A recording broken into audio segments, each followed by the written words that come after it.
But do you see in India, this whole online grocery segment as a market is overly explored? One way to look at it is today, in spite of like whatever we are hearing in the last 5 years about quick commerce and grocery and all of that, today less than 1% of grocery is in quick commerce. 99% of the market is outside quick commerce. If you look at Costco, Trader Joe's, Whole Foods, Waitrose, Sainsbury, Marks and Spencer's Food Hall, there are like several formats which are catering to a specific set of audience, but they will do their entire shopping in that particular place. And what is the equivalent of that in India? If you look at it, there is nothing much. As people over a period of time get a good amount of disposable income, they want high quality products. This 20 million households are the real monetizable customer base of the country. This has the potential to become probably $15-20 billion business in the next 3 to 5 years.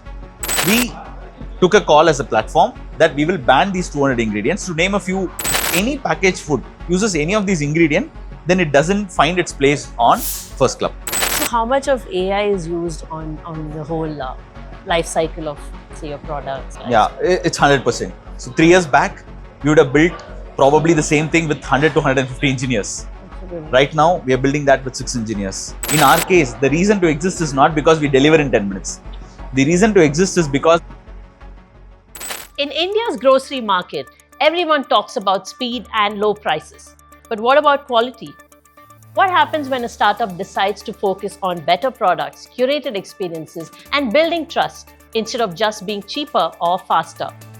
Enter FirstClub, founded by Ayappan in 2021, which recently raised $23 million at a $120 million valuation.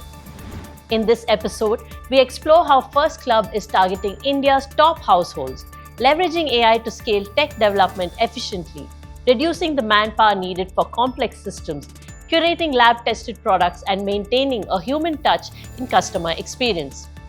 We also dive into the bigger picture: why India's premium grocery and curated retail market is still largely untapped, how consumer behavior is evolving, and what it takes to create a market rather than just compete in one.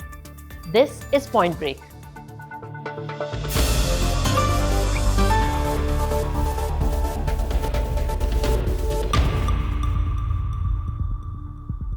So hello Ayappan, thank you so much for taking the time to speak to us. pleasure. How are you doing today? Good. Yeah, as always hectic, but overall good. Firstly, amazing office, new office, like Yeah. you said, just moved in last month. And congrats on the recent funding. So just to talk about that, last year $8 million and last month 23, right? And with a valuation of $120 million. That's right. So the obvious question is, how did this whole thing begin? How did you get into FirstClub? And also the name. The name's pretty interesting. Yeah. First, regarding the space, this is what I've done. I've breathed commerce retail for quite a long time now. It's been 11 and a half years since I've spent time with e-commerce, and I've been fortunate enough to step into the e-commerce like during its still in the budding stage. Yeah. Way back in 2013, e-commerce was very, very nascent. Right? That's, I think, not just for e-commerce. Overall, startup Indian space itself was very nascent. So from that point of time to where we are today, I think the commerce has been has seen a massive sort of a scale up, along with smartphone penetration, your data penetration, internet penetration. I think everything has happened in the last 12 years. So I've seen that journey throughout. And my learning has been that in India, most of the retail platforms have been built as marketplaces. So when it is built as marketplace, you're building for everybody. It largely becomes an everything store, whether it's a Flipkart, whether it's an Amazon, right? All the platforms are like everything store because it needs to cater to all sets of audiences. So that way it is tough to give a specific set of value proposition to a specific set of audience. So the larger theme or the problem statement that we wanted to pick was, as people over a period of time get a good amount of disposable income, they want high quality products. They're okay to spend that additional 2 rupees, 3 rupees on a base of 50 rupees product, 100 rupees product. 2-3 rupees is not going to pinch. What they would say is that I want a better quality product, a better tasting product. Now that can happen if you are able to sort of very clearly say that top 20 million is my target consumer household set. And for that, I will go deeper and build a retail platform. So that is where the larger idea came in. Because if you go into Western world, there are like multiple formats like that. If you look at Costco, Trader Joe's, Whole Foods, Waitrose, Sainsbury, Marks and Spencer's Food Hall. There are like several formats which are catering to a specific set of audience, but they will do their entire shopping in that particular place. And what is the equivalent of that in India? If you look at it, there is nothing much. Several attempts have been made, but I don't think anybody has been able to crack specifically for the top 20 million household. So that's the larger reason of getting into the space and idea. While the starting point is grocery, that's not the destination. We want to build every single category out there for the top 20 million households. And coming to the name part of the question, we wanted this to be like a coveted set of people who love to shop. So that's where the club comes in. We call our customers as members. Everybody is a member, whoever is part of this. And first denotes multiple things. Typically, if you look at a tea or a coffee, the first flush is basically the best quality. And mostly from India, whatever gets produced gets exported to the other countries. So first has the connotation of high quality, good stuff, premium. All of that gets associated with the word first. So that's how the First and Club came together to form the name FirstClub, and we wanted it to be category agnostic so that in future we can expand to any category. All right, great. That's very interesting. So, Ayappan, when you spoke about, say, the premium segment, when you're just targeting that market, at the same time, that also narrows your bucket, right? So I would say the challenges would also increase when you're looking at the Indian market. So, how do you look to navigate through that and kind of have a niche space? Like against your competitors, what is your edge that you have? Yeah, so firstly, that's why consciously, if you look at it, nowhere we call ourselves or talk about ourselves as a premium platform. While consumer believes that the products that we are selling is of premium, but the right way to look at it is basically we are putting together all the high quality products at one place. And over a period of time, people would realize that for a same product, I would be spending much more. But on this platform, I get a high quality product and it also available at a good price. So the quality at the right price is what something that we want to stand for. And that is what we will do over and over again. So that's a point number one. So it's not like we'll be playing to a very, very small set of audience. Number one, right? Number two, see, there are two options. One is to say that I will build something for 200 million households. Most of the 200 million household businesses, if you look at it, the larger money made is not out of the transactional margin, but more on the ads money, right? And in a way, what you're doing is actually trying to sell to the consumers which they don't want in the form of ads, which is something that we don't want to do. And that is where we believe that you can build for a 20 million, for a 30 million, probably over a period of time, this number will become 50 million, 60 million households as well, right? And hence it's a much larger outcome. If you again go and look at Western markets, a 3 to 4 million household will be a $2 to $3 billion opportunity. The way we look at it, this 20 million households are the real monetizable customer base of the country. And this is where all the money lies in, both from the consumption perspective and the demand perspective. And this has the potential to become probably $15 to $20 billion business in the next 3 to 5 years. Okay. And so obviously from your studies and consumer behavior that you've gone through, so do you see this as a market which would become very big in India? At least this very niche kind of curated products consumption. What is your take on that? Yeah, so again, I think second time you're talking about niche. Niche. I will explain You would that. not call it, Right? I will explain that. Sure. So for every single household, Okay. if we are saying that, you know what, you're consuming milk, now instead of milk, I'm giving you vegan milk, right? Then that is niche. If we are saying that don't consume a regular sort of a milk made from the powder, because there are a lot of milk brands in the country without naming them, which is made from, it's a reconstituted milk. It's not the real milk, right? Which is made into powder, and then the powder becomes milk before you consume it, right? What we are saying is that consume real milk, which is single origin milk, which comes from one single farm, where you know exactly like how cows are fed. A2 milk, organic milk, oat milk, vegan milk. So all the milk options are possible. So if we are picking only one particular use case, then that's niche. What we are saying is that instead of your 25 rupees regular half a liter milk, you spend that additional 4 rupees and buy better milk. That is what we are saying. And hence it's a better quality, but not niche. So collectively, what would you call it? Like what kind of products? High quality products. High quality products. Okay, perfect. And so then can you talk to me about these same high quality products, the brands, how do you collaborate, source them? Like what is the whole process for it? Yeah. So long term, our differentiation is going to be on the way we curate products, select the right brands, and list it on the platform.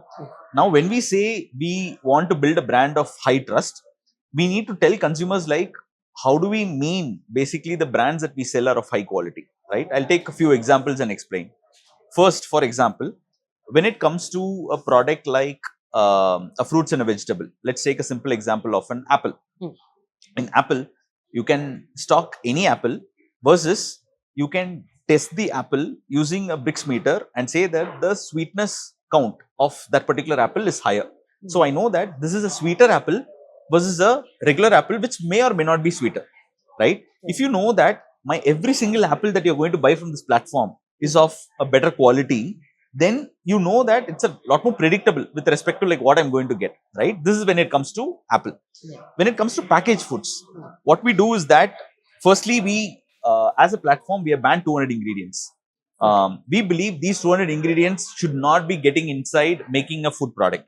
It is done either to reduce cost or to increase the shelf life, which is not something ideally humans should be consuming. So we took a call as a platform that we will ban these 200 ingredients. To name a few, it's artificial preservatives, artificial colors, hormones induced products. So these are the ingredients that we have banned it from the platform. If any packaged food uses any of these ingredients, then it doesn't find its place on FirstClub. That is point number one. Number two, once we have eliminated the brands which use these ingredients and we have only the set of brands which don't use these ingredients, then we send it to the lab and get it tested if it has, let's say, toxins, heavy metal, all of that. That's the second part. The third part is we have a consumer panel where we take like minimum of 20 products of each of the, so for example, we'll take a ghee. In ghee, we don't sell every single ghee brand that's available. We take all the ghee brands available which have passed the previous two tests and then send it to a lab and then send it to our consumer panel. They taste and it's a blind test. So they don't know which brand ghee they are consuming. They consume it and then they say that these are the top 3 best brands of ghee. And that's how we list the brands on the platform. So it goes through all these steps. So that is why people, whoever tries FirstClub once, they understand that, oh my God, the quality is very good. 9 out of 10 times they believe that, oh, this is something that I have not tasted before. That happens because of the entire set of process that we have put in, what gets to be on the platform in the first place. So, what are the challenges you see in this process? You definitely would be having time as a constraint, right? Like by the time you onboard like a certain brand with all the tests, it would take a lot of time. So, do you see that as a demotivating thing for your sellers also, or for the brands that want to get onboarded? No, I think largely, if 10 years back, this would have been very tough because the supply ecosystem was not as evolved. Largely, there were big consumer brands which were selling in the country.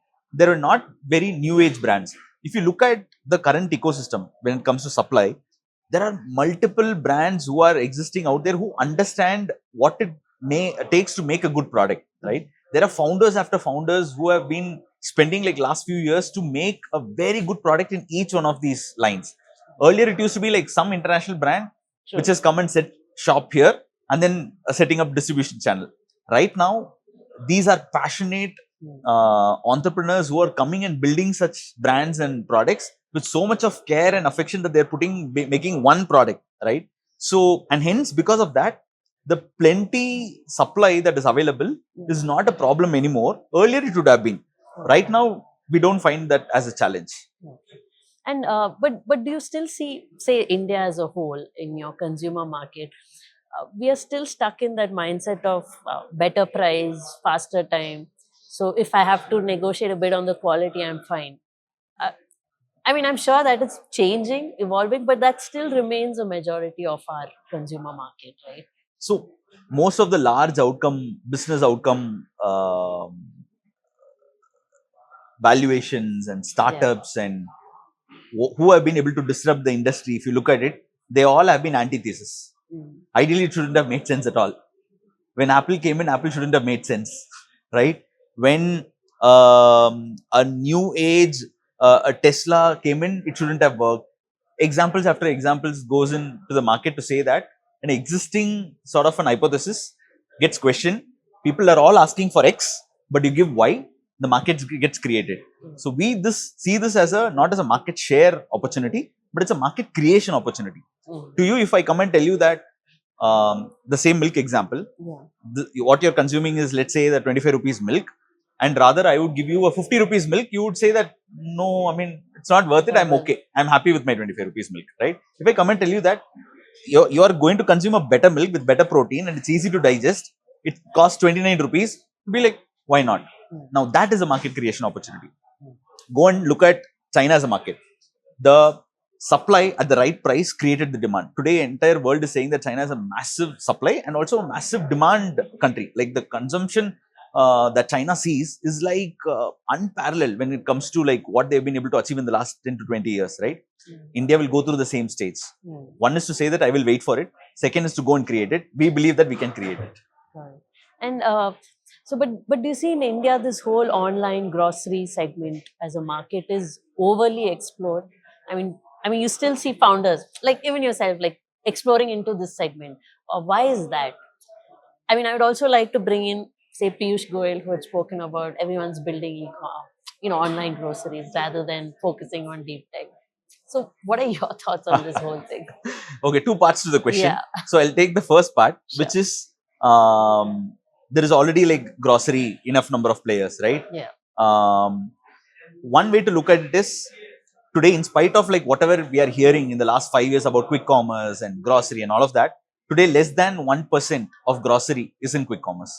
99% of the market is outside quick commerce. So you can see the kind of market size and potential that is available, right? The second part to the same first question is, if you go again, look at Western markets, the organized sort of trade, organized market, which is always good, right? There is always needs to be a balance between organized and unorganized market. Yeah. Whenever an organized market happens, it helps in innovation because a lot more capital gets infused, better products get made, better distribution models come out, helps the consumers, helps the manufacturers, helps everybody in the ecosystem. That sort of an organized retail setup in India itself was lacking because there were no big box ecosystem that existed.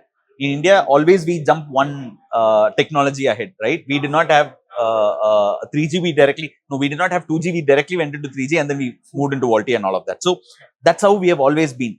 Similarly, in this space also, there was no large big boxes. It was an online sort of a space which came in, which is actually organizing the market. Quick commerce is part of that space. So that's the first half of the answer.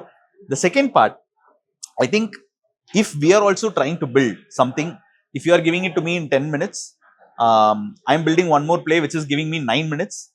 That I don't think it does any value add. What we are trying to do is that we are telling in India, so many good and better products are being made. There are so many lovely stories and entrepreneurs, what they are creating in the last few years, they are bringing that to the forefront.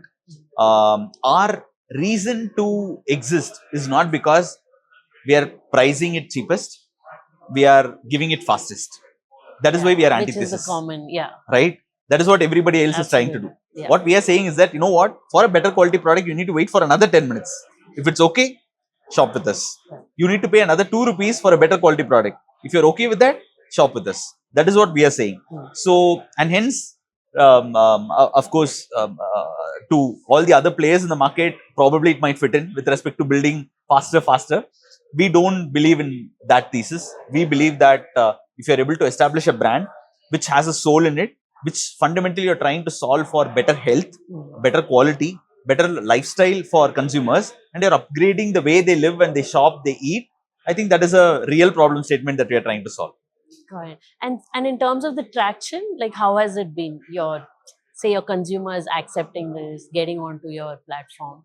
Can you share some numbers if you're able to talk about? So it's quite a surprising thing to see even for us, because we knew it will take some time to sort of generate the traction amongst the consumers, because like you asked as well, right? Like, oh, you're not cheaper, you're not faster, right? And these are fundamentally the two things that always people have thrown at consumers to acquire them. We did not do this. In fact, till date, we have not done any performance marketing at all, right? What we do is a very, very traditional marketing. We go and put a stall in a community and we ask consumers to come and look at our products. That is what we do, right? And in spite of that, we saw massive traction happening in the first 30 days itself. And 7 out of 10 consumers we acquire is all through word of mouth and referral. People, once they shop, they tell their friends and family saying that I experienced this, it's so amazing, you should be shopping here. So that is what has helped us sort of gather the traction. So in 4 months, we have catered more than to 15,000 customers. We are doubling every month on our numbers, and our average order value is upwards of 1,000 rupees. Our U2, the number of items in a basket that consumer shops is above 10. All of these metrics are bare minimum 70% to 100% more than the market leader in the respective metrics, right? Goes on to show that if you are absolutely solving for a need state and a problem statement which consumers have, people are okay to change the way they are shopping currently, which is what is happening in the other platforms. And your take on the current retail segment, like for example, you see a lot of brick and mortar systems then going into online mode, selling their products. Uh, what, according to you, in your experience, you have worked in different places, which do you think is a very ideal business model? Like, say, like right now you have a complete online, right? You're first going on an online, don't have a brick and mortar. But do you think the other way is probably advantageous? I mean, do you see like there is a preferable model, or it's just too... See, there are businesses where channel is the strategy, and there are businesses where channel is part of the strategy. If you look at e-commerce, whether it is Flipkart, whether it is Amazon, channel was the strategy. E-commerce was the strategy, right? Because then you are breaking the asymmetry of information available. Whether you are coming from Bombay or Rajkot or Patna, you will be able to access the massive selection that is available, and you will be able to see the best price that is available for you. Otherwise, let's say somebody in Bangalore gets a better price, but somebody from Patna is not able to get a better price, right? Now, e-commerce broke that. It said like, whatever the Bangalore guy is able to shop, Patna guy is also able to shop. Whatever price he is able to shop, you are also able to shop. That is what e-commerce did. So here, channel was the strategy. In our case, and the same example what I gave for Flipkart and Amazon applies to Blinkit, Instamart, Zepto, and all these quick commerce players also. The reason to exist is because they give something in 10 minutes. That's the reason for them to exist. In our case, the reason to exist is not because we deliver in 10 minutes. The reason to exist is because of the kind of products we have, the curation we have done, the quality of experience we give end to end to the consumers, and even a very, very small thing.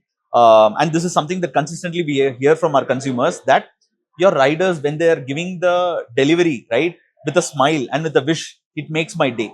And several of our consumers have come back and told us this is one of the reasons why we keep shopping from you, right? And I think that is the personal touch we are trying to give. That doesn't change. That human emotion doesn't change. And that is what we are trying to build. We are building a brand which is irrespective of the channel. The reason to exist for us is the curation, product quality, trust, and that can change its form. Today it's quick commerce. Tomorrow it might be e-commerce. Day after tomorrow it might be offline channel. So, yeah. Perfect. Just to switch gears onto the tech side of things. So how much of AI is used on the whole life cycle of, say, your products, or the business plan of it? Like, how much of AI is utilized? Yeah, it's 100%. Since I've come from that world, I can say that the world has completely changed when it comes to building the technology itself.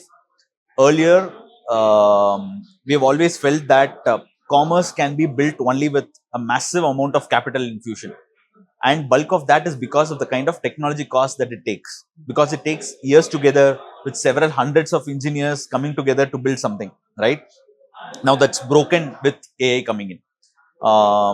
If I tell anybody, like, all of this end-to-end tech, whatever we have built so far, whether it's our own app, we are not building it on Shopify.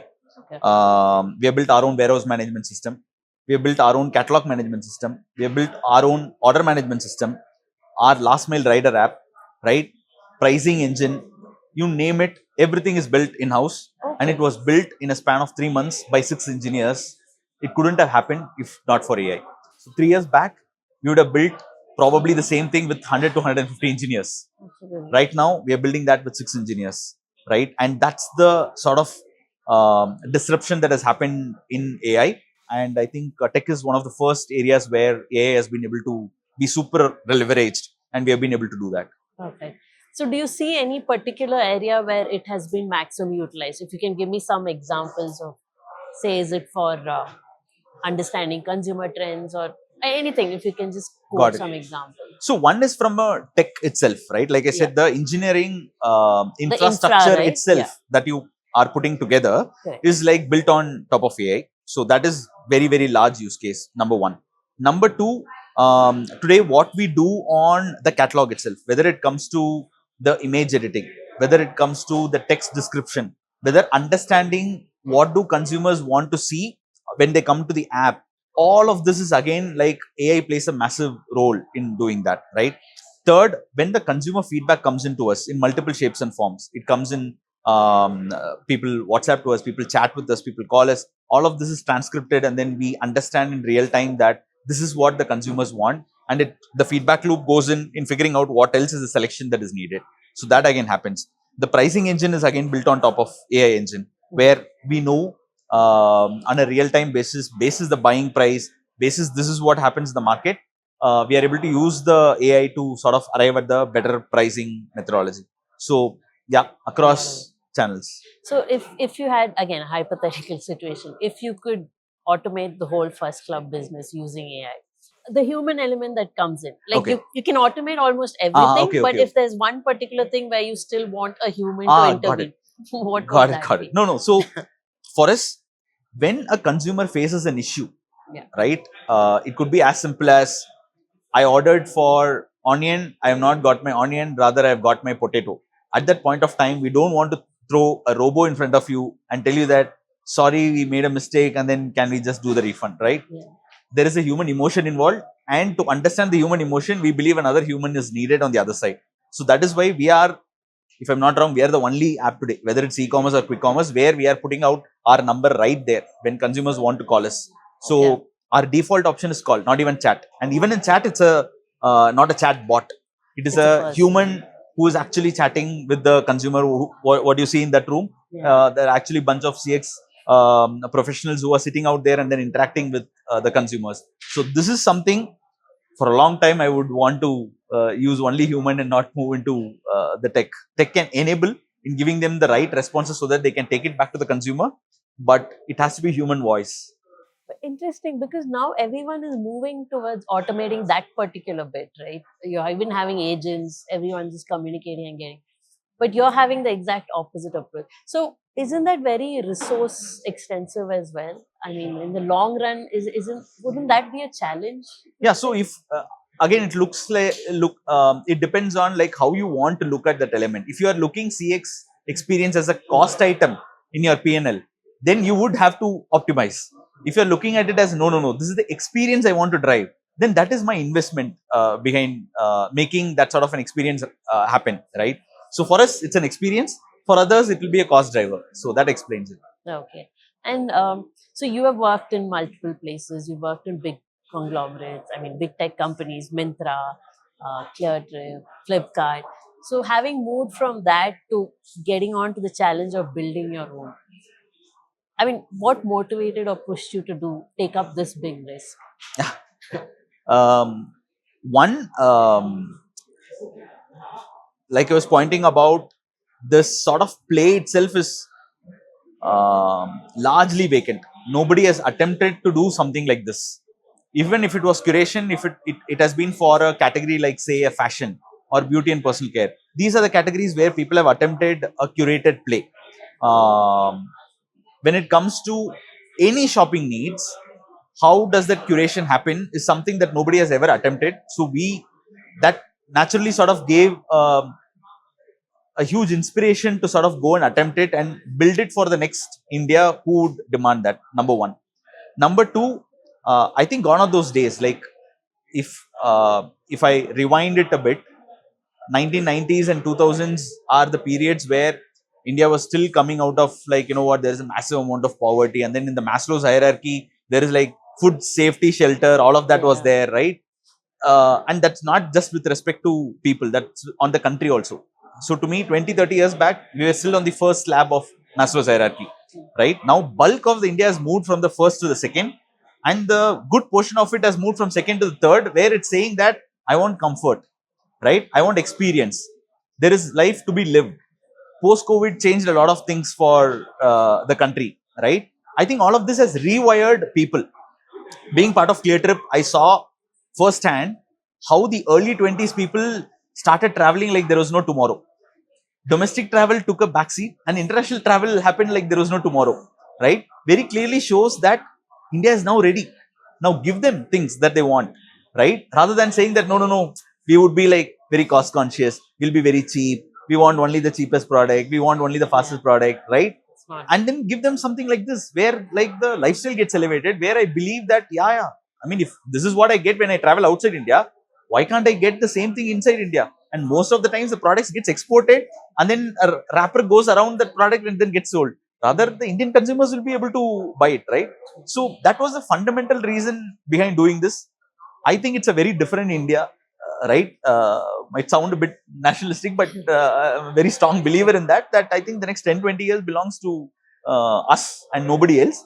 And everybody should try to build something which what the next 20, 30 years would want, and wanted to leave a legacy in this retail space which nobody has ever built. So that was the inspiration.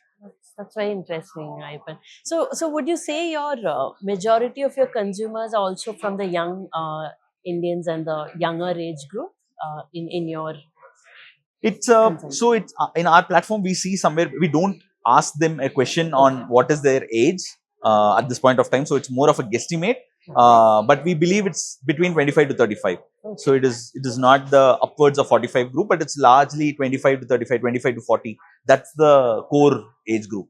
Got it. And also, I would say even your team is also quite a young team. I would say. I mean, just looking around and just looking at the vibe and the energy here.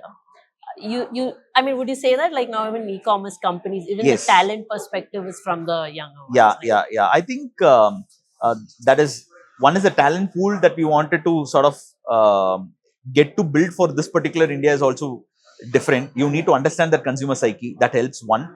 Second, we almost ask everybody in the team to use AI.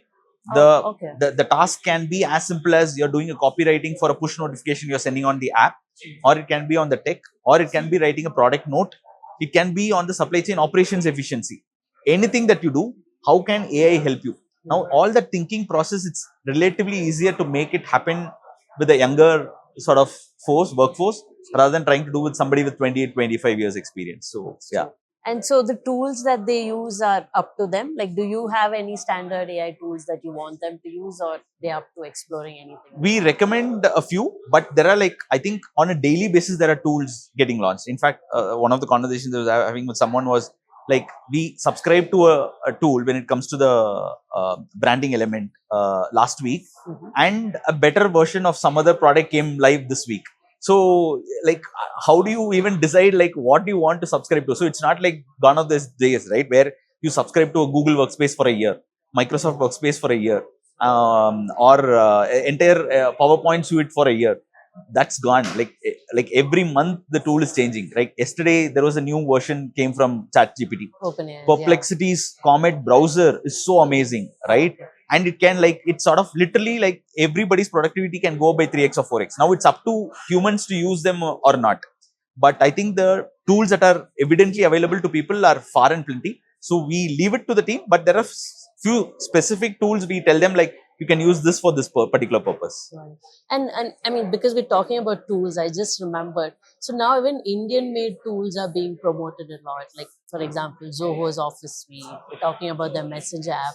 So when it comes to implementation, especially like say startups, do you kind of experiment with that, or you still go to your big tech companies agreed product? I don't know if you can answer that, but just to understand the mindset of using these tools. No, when it comes to, it's a good question. See, when it comes to cloud, for example, we use AWS, where it needs a much larger infrastructure. And all these tools, if we had to build in-house, it's very tricky, because AWS gives you as a package, and then you can use everything that comes as part of that. But when it comes to everything else, HRMS tool, or with respect to the payroll that we have, or with respect to what we are using on the Gen AI, some of the tools that we are seeing, on the creative tools that we are using, all of these are new age. So we are happy to explore and experiment, and it's not like tried and tested are the only ones we want to go for. Okay. It's a very good way of answering that. All right, but just one last question on. So, what is the vision that you have for First Club? Where do you want it to be, say, 5 years from now? 5 years, I mean, my vision, if you ask me, I would say that why only India to the entire world?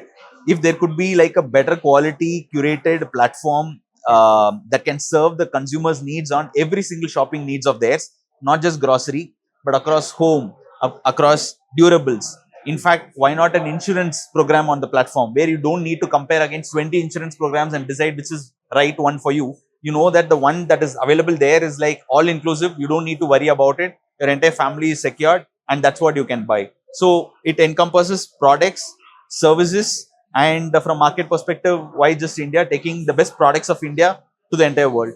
Okay. Wow, that's a very global vision that you have there. And of course, you would move beyond categories also, right? Like right now, you have food, online Right. grocery. You would want to Correct. obviously move. The first pit stop would be extending to more categories. Okay. In the next 30 to 60 days, we are launching 2 more categories. Okay. Once that's done, then we want to extend to other geographies. Right now, we are only in Bangalore. We want to expand to other geographies as well.